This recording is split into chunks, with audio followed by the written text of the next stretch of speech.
Il-Kummissarju Ewropew Malti Glenn Mikallef wieġeb mod ċar u kien konvinċenti ħafna matul is-seduta tal-grilling li saret fil-bidu ta' dan ix-xahar.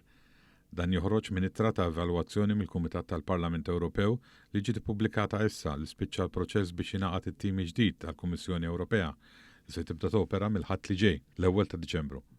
Dan wara li l-erba' l-Parlament ivvota favur il-kulleġġ ġdid tal-Kummissarji Ewropej. Dakinhar tas-seduta smieħ ta' Mikallef One News kien żvela li kien ġab l-akbar appoġġ mill-Kumitat kif fil-fatt jiġdu l-ittri li ġew pubblikati.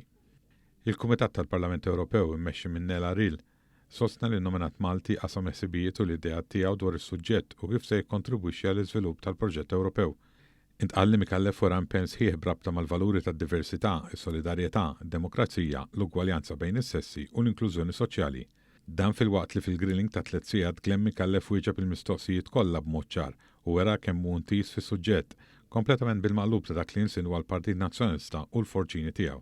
Skont analiżi tas-sit awtorevoli politiko, Mikallef kiseb l-akbar appoġġ minn fost il-gruppi politiċi fil-Parlament Ewropew.